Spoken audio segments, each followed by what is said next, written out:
We put it all on the kick, so that we can stand everybody against the enemy. Knowing we already declared the victory. Let the redeemed of the Lord tell the stories. By His grace we are walking testimonies. For thine is the kingdom and the glory. And we praise you, love forever, cause you're holy. And your love is forever. Your love is forever. And your love is forever. Love is forever and never and never and never and never.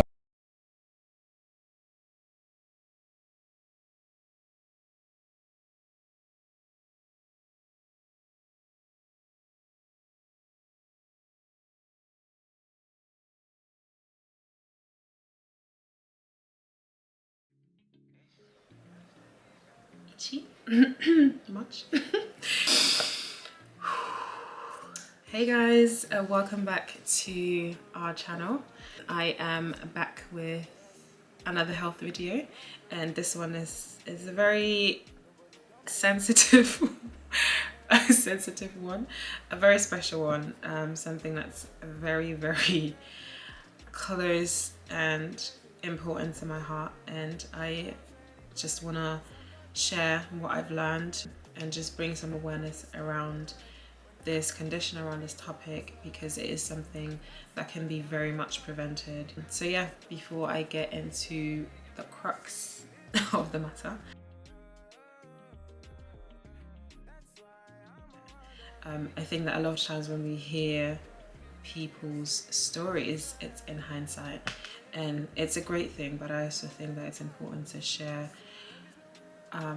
from a slightly different perspective, which you have when you are still in the midst of it.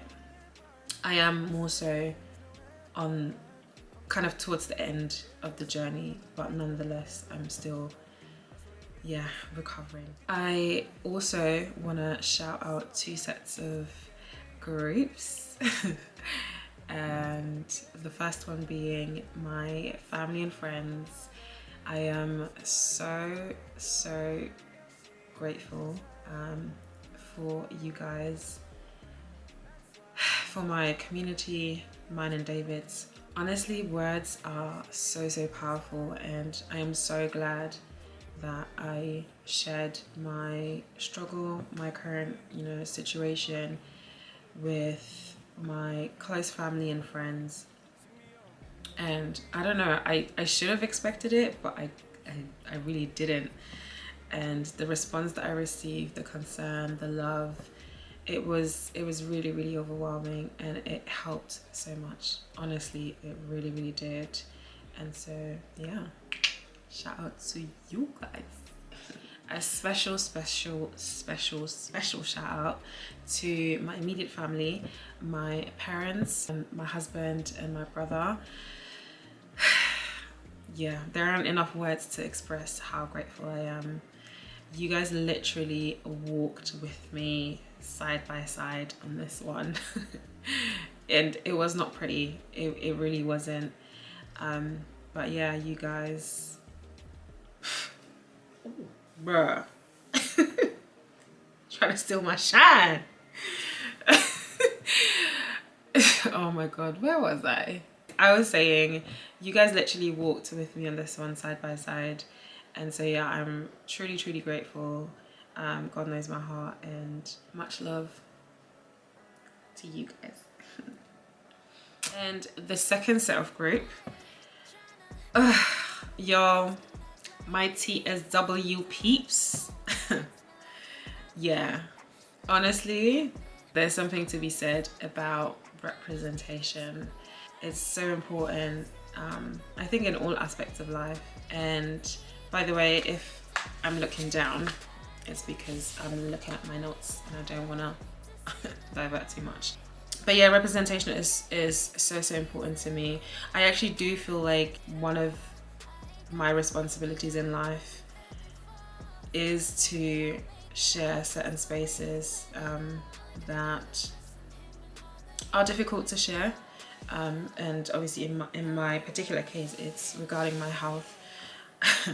Yeah, your girl has gone through what most haven't in their 20s, and I do feel a strong responsibility to shed some light and just be transparent about some of my struggles that I know other people are going through as well. And with regards to TSW, I'm not usually someone who seeks out for others who are going through, you know, something similar that I'm going through, but with this one I did, and I'm so glad I did. And you know, just feeling heard, feeling seen, feeling understood is such a powerful thing. It was such a major thing in going through my healing process. Speaking of representation, especially as a person of color, I think sharing from that perspective is really, really important as well. Privilege is a real thing, even within the medical community, not being represented. And you know, studies not being represented in the medical curriculum and all those things. And so I feel like I have a responsibility. And interesting facts, actually, when I was doing my research around TSW, majority of the people that I came across were white folks, and I thought it was interesting, and I kind of asked myself, it could be two things. It could be either we are the minority and this doesn't affect us as much, or we just don't openly share as much as white folks. And if it's the first, thank God. If it isn't, then I definitely, again, feel like I have a responsibility to fill that space and allow others to be seen, to feel understood. I genuinely believe that sharing is an act of love. It changes people and it changes circumstances. You may not directly relate to what I'm going through, but nonetheless, you may be going through a struggle, and struggle can relate with struggle. So yeah, take away what you will from it, and let's begin.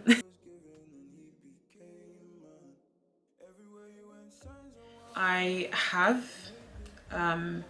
Itson's definition here that I'm going to read out. It says, topical steroid withdrawal syndrome, also known as topical steroid addiction or red skin syndrome, is a debilitating condition that can arise from the use of topical steroids to treat a skin problem such as eczema. This condition can also arise from topical steroid use in individuals with no prior skin condition, such as with cosmetic use for skin bleaching or to treat acne, or in the case of caregivers who neglect to wash their hands after applying topical steroids on someone else. TSW is not eczema or psoriasis. So in simple English, if you have a skin condition, in my case it is eczema, or was eczema, you would have probably gone to see your general practitioner or your doctor, and you would have probably been prescribed steroid cream. It usually comes in a tube that looks very harmless, but it isn't. The doctor will warn you that it is a very potent cream, and that if you overuse it, it could thin out your skin. And this is the only side effect that you are told about. I've not come across any doctor that has told me about anything else. And when doing my research on people's experiences, they have said the same thing. I mean, thinning of skin, it doesn't sound that bad, does it? Like, especially if the doctor keeps prescribing it to you. In my particular case, I have been on steroids for on and off about 13 years, and I first heard about TSW about 2 to 3 years ago.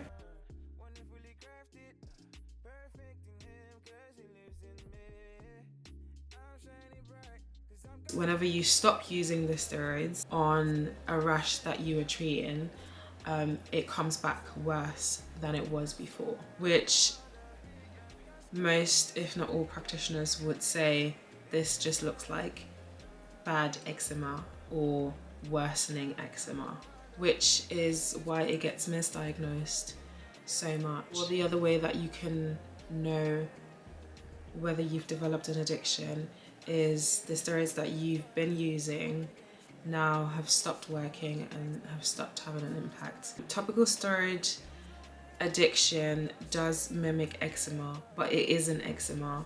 So at the point where it comes back worse, you are actually not treating eczema anymore. It's a completely new condition called topical steroid addiction. So what you're experiencing are the side effects of using the steroids.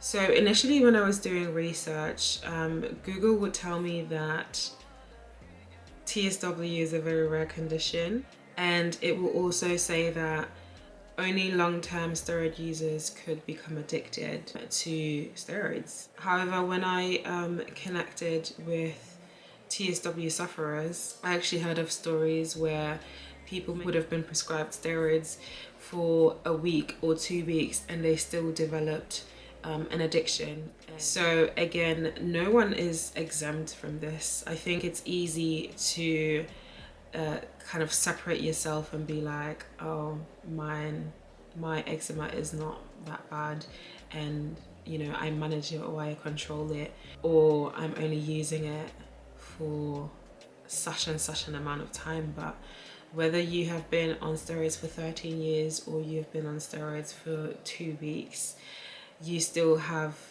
the potential to develop an addiction.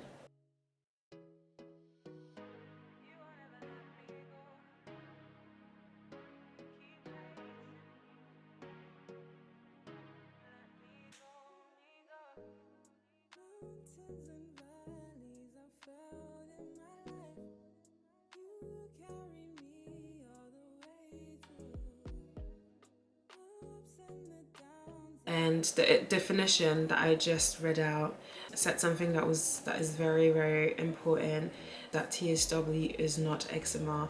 And that's something so important. It's so crucial that, you know, people in the eczema community know this. And it's a whole lot of us. I mean, statistics say that 1 in 5 children and 1 in 10 adults suffer from eczema. That's literally every other person. That you need to recognize worsening eczema. 99.9% it's not eczema anymore. It's the side effect of the steroids. It's steroid-induced eczema.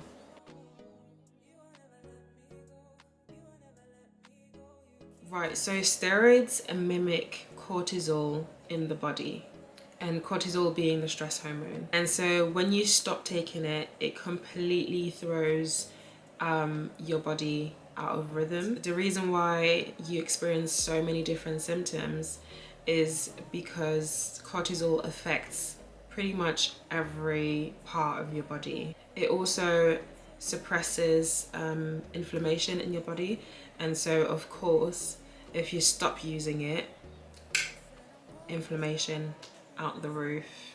I've been looking for a good explanation as to why topical steroid withdrawal takes so much longer to go through than withdrawals from other drugs such as like opioids or street drugs like heroin and those kind of things. And I finally seen a really good comment from a lady called Brenda in the TSW support group on Facebook. And she said, for most people with topical steroid addiction, steroids have completely stopped or impaired the natural production of cortisol. Opioids, however, act on the central nervous system and the brain, and safer drugs can fill the voids that are left by opioids. The only thing that can replace cortisol is cortisol itself. And until the body makes it again, damaged, struggling skin cannot provide the first line of defense, and the skin's microbiome is out of balance, much like that of a burn victim. So our skin breaks down by not having the cortisol there to help repair it. And the cortisol helps fight all the different things that are coming onto our body, allergens, etc. So that's the best explanation I've seen.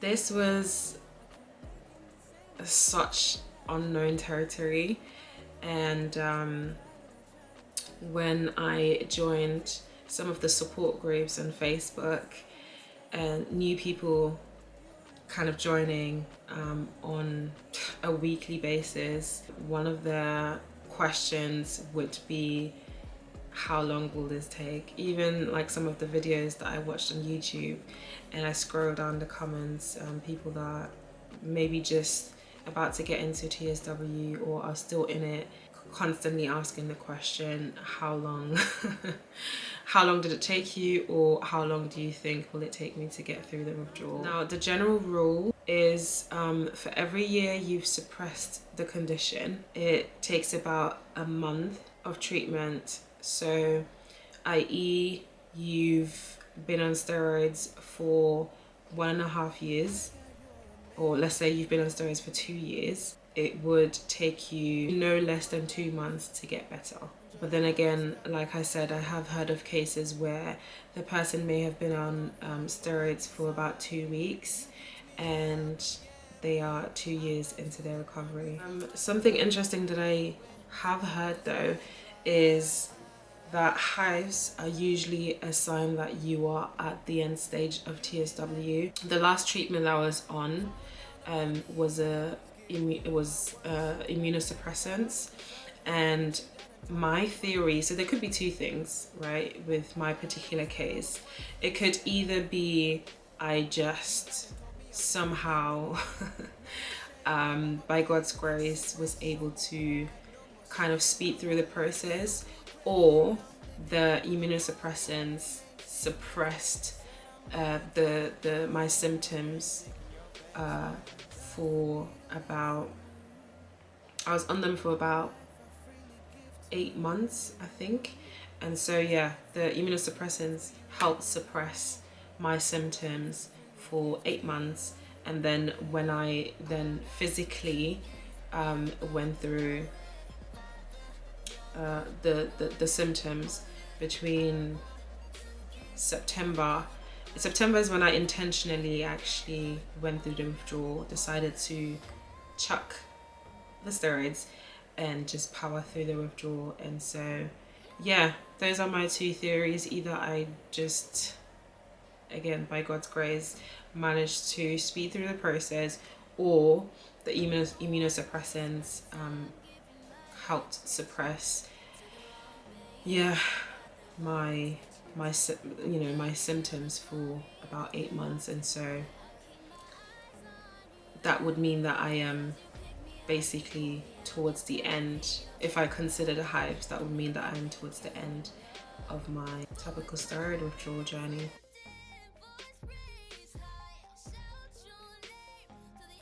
This is on the National Eczema page, right? It says the potentially debilitating symptoms of TSW can include burning, weeping, flaking, shedding, peeling, spreading, swelling, redness, wrinkling, thin skin, pus-filled bumps, cracking, itching, nodules, pain, insomnia, hair loss, shivering, fatigue, depression, and disability. As one of those symptoms says redness. Going back to what I said regarding representation and not being represented within the medical curriculum, this would be an example, the redness, because our skin doesn't turn, depending on like what shade of dark you are, your skin doesn't turn red. Like my skin doesn't turn red. It would turn darker but not red. So yeah, it should actually include the color that it would be for a dark skinned person. I pretty much experienced most, if not all, of those symptoms. So I had rashes that were spreading all over my body. Those were the first, that was the first sign. I was extremely itchy, dryness, weeping skin.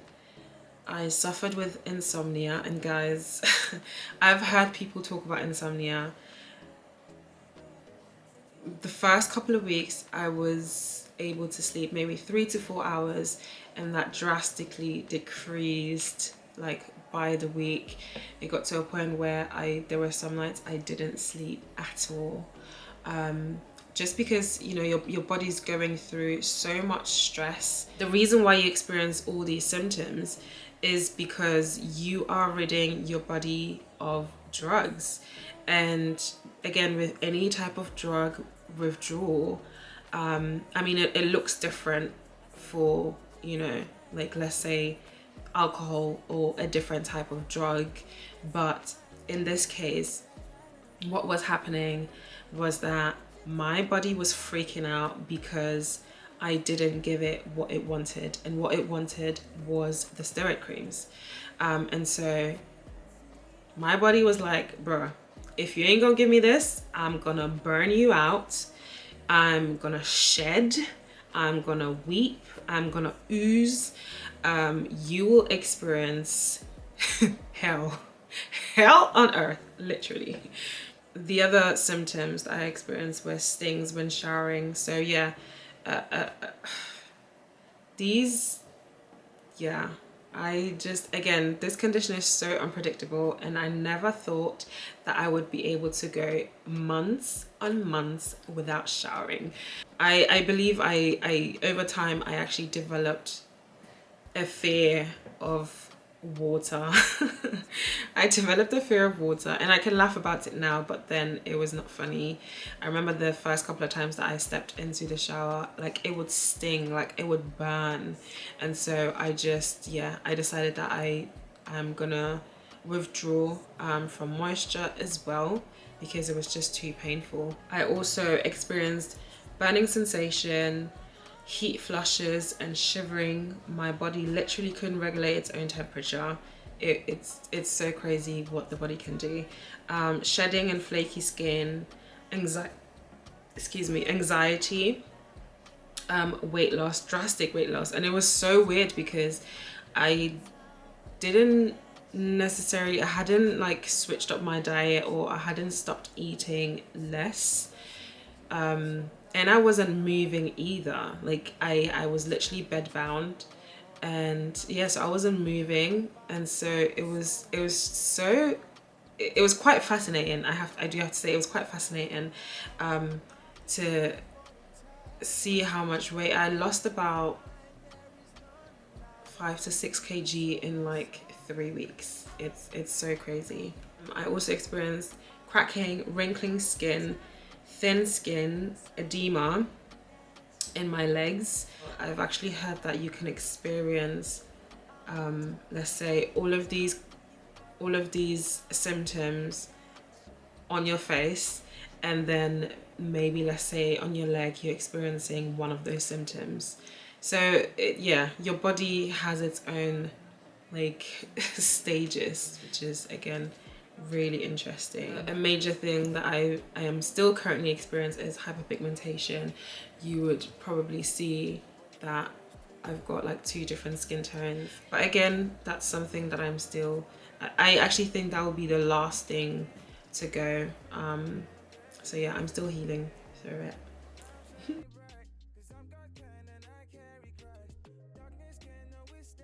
So I remember when my husband and my parents would like see me itching more at night, they would like ask me why, like what's happening, why do I itch, why do I seem to itch more at night? And the reason is because, remember I spoke about cortisol, and cortisol actually rises at nighttime, which is the reason why someone who goes through TSW is itchier at night. But also there's a reason why if you are around eczema sufferers, or you're part of the eczema community, you would have heard you know, someone speak about a bone deep itch to describe the itchiness, right? It's not a normal itch. And there's also a reason why antihistamines don't work. Antihistamines are usually prescribed to help with itchiness, to help with any type of like allergy. The reason why antihistamines don't work, because it's not a histamine issue, it's a nerve issue. And so that's why with most, if not all, TSW sufferers, antihistamines don't work. What happens is over a long period of time, and I guess over a short period of time as well, steroids, they damage your nerve system, which is why nothing usually works. Even like the itch doesn't satisfy, and you literally like can't stop. Like you can't. A lot of times people will tell you, oh, stop itching, it's bad. Girl, I know it's not good, but I can't help it. Literally, the pain has to supersede the itch in order for me to be able to stop. Like it's that serious. I really actually can't say that it gets easier. I've had so many times where I've literally scratched myself open. I'm like literally bleeding. I can see myself bleeding, but I'm still going. Yeah, it's ciao. I can now confidently say that towards the end of your withdrawal is when it does get easier. I still itch here and there, but it definitely has calmed down a lot, and I'm so grateful for it, because you just look like a crazy person, especially when you just can't help but do it, you know, when you are around others. Girl, you have to do what you have to do.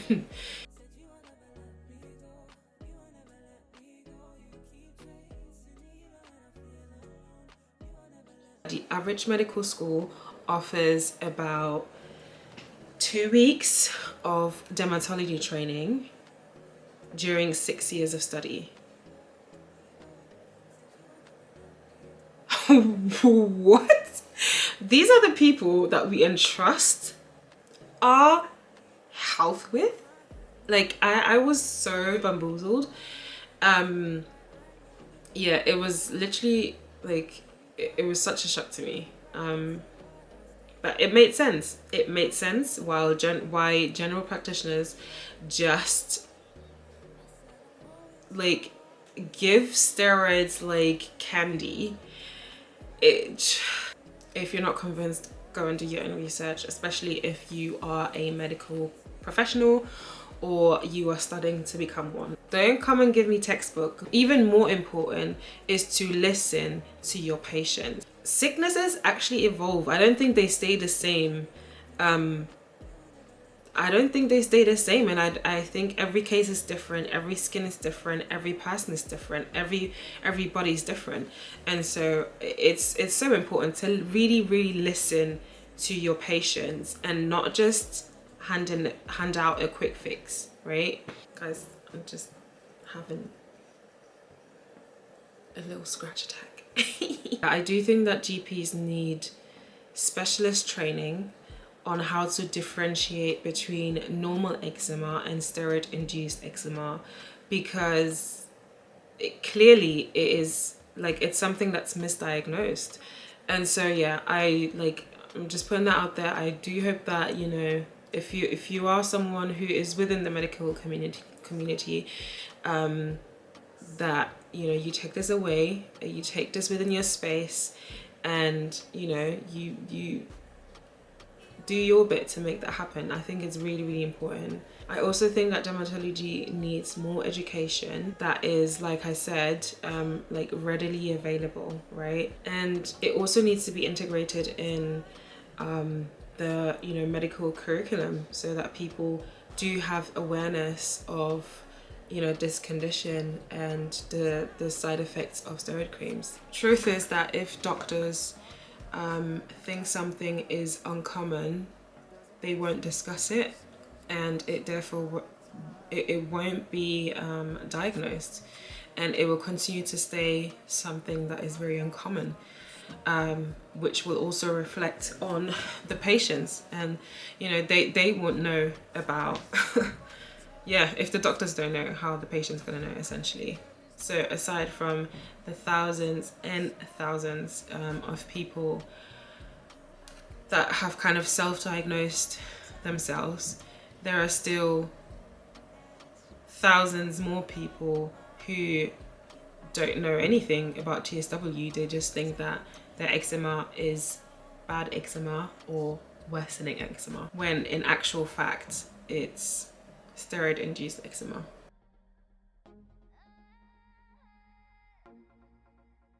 I think I did mention earlier that there aren't any treatments to either completely avoid TSA, topical steroid addiction, or any, you know, treatment to kind of fast track the withdrawal. The reasons, I'm gonna list some of the reasons why I think topical steroid addicted people decide to go cold turkey. So I wrote down, TSW has been very under-recognized in the medical field. A lot of doctors, including dermatologists, don't believe in TSW due to a lack of scientific proof. However, thousands and thousands of people say otherwise.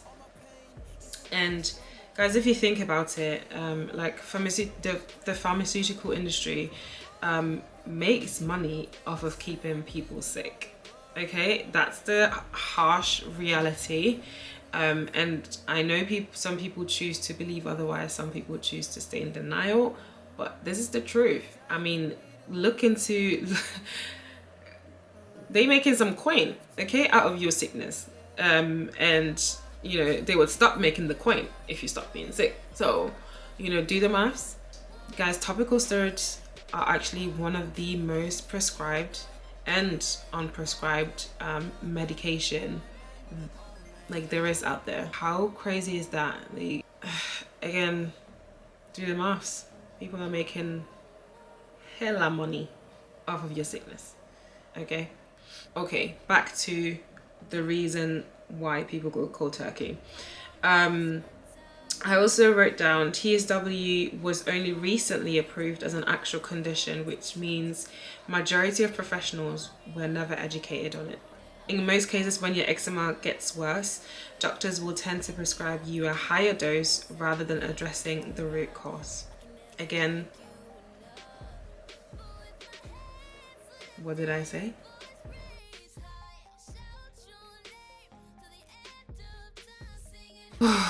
This, I was not prepared for it. Cold turkey means that you are going through a natural healing journey. Okay, you are allowing your body to rid itself of the toxins, right? The damage that the steroids have done to your insides. And so going through that journey, it's going to be quite difficult. I was fortunate enough to have had my kind of journey shortened, and you know, like I said, I don't know whether the immunotherapy helped or whether, you know, by God's grace I was able to just kind of speed through the process. But there are people that go through those symptoms, experience those symptoms for 2 years straight, 3 years, 4 years. I've even heard. It's crazy. I could, but thank God I didn't. Oh jeez. Okay, it's going to be hard and you may not get better for a while. I would say before you decide to go cold turkey, honestly, try and prepare your mind. You can't be fully prepared with anything.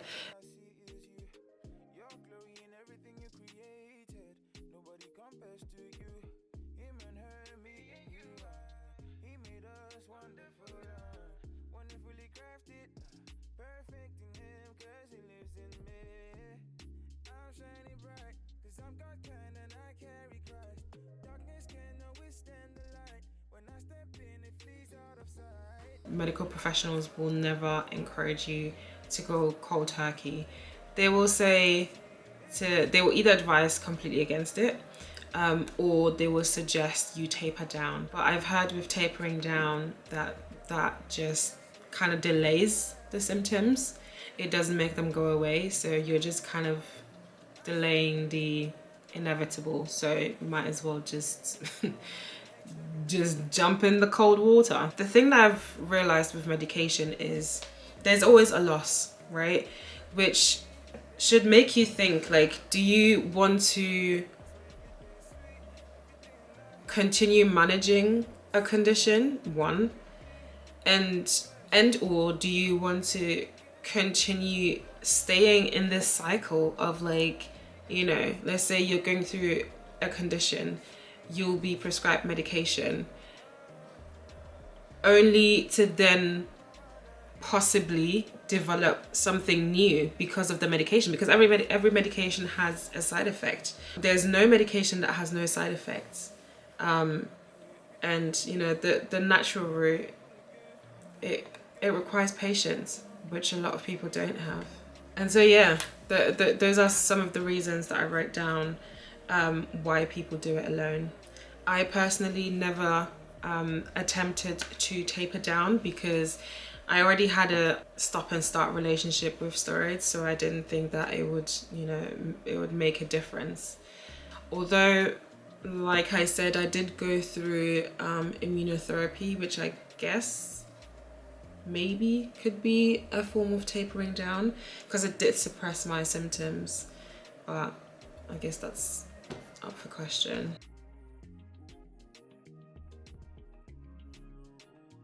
Yes, baby. Baby, TSW does go away. You can most certainly be cured by TSW if you stop using the topical steroids permanently. Yeah.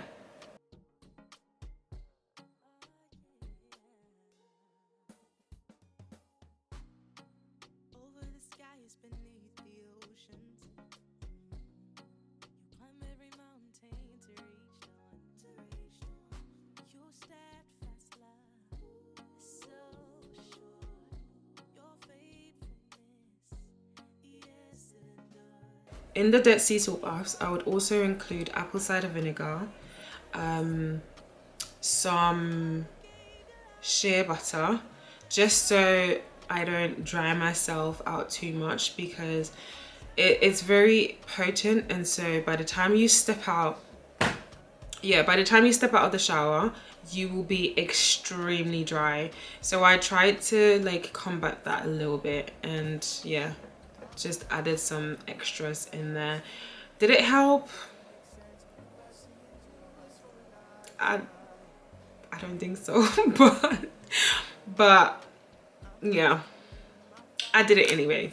You would just do anything, okay?